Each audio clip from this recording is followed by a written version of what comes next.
Hello, my name is Angelique Prater, and I am here to declare a climate emergency on behalf of my generation.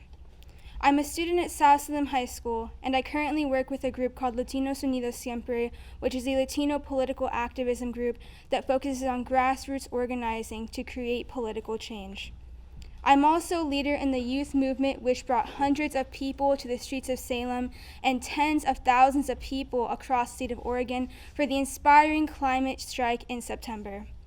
And as a Latina woman, I recognize the harm that my communities face as a direct result of the corporate polluters in our state and ultimately as a result of climate change. Like many Latinx individuals, my parents immigrated to the United States from Mexico.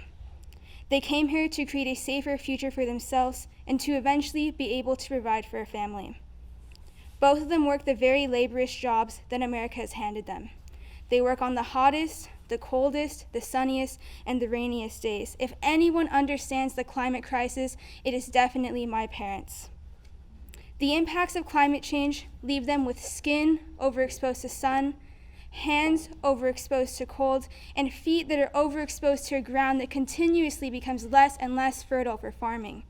But they have no choice to work in these conditions because they otherwise cannot provide for our family. For them, they are unable to function in this society by working in these otherwise unimaginable circumstances. But I know that I am not alone in this experience. Many youth have parents like mine that came here for a future. Today, I'm here to testify for this opportunity because we are currently having it ripped away for the profits of billion-dollar corporations. Now is the time to implement strong climate policy. Our legislators have had more than enough time to think about the potential impacts of climate policy like clean energy jobs, some members even running away and hiding out of state. While many of them will sit in their offices and never experience the frontline impacts of climate change, many of us will. We will breathe in the polluted air, we will drink the contaminated water, and we will watch the trees burn down with our futures. We are worth more than the money that these corporate industries fund you with. Instead of buying into this greed, corporate polluters need to be held accountable. This can be done through SB 1530, and it must be passed in 2020. Our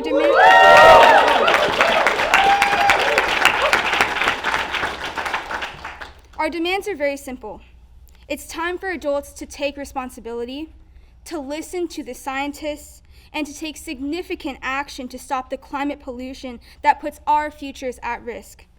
We need Oregon's leadership to pass strong climate legislation and hold the largest corporate polluters accountable for what they're putting into our air. While they pollute for free, those least responsible for the problem suffer the highest cost. And finally, to those in power, the science has been clear for a very long time.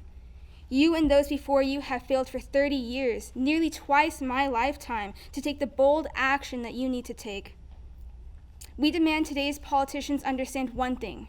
There is no next time, there is no next person, there is no next generation to solve this problem for you. You are it. Time is running out for us and for future generations. We hope you can deliver. Don't let us down.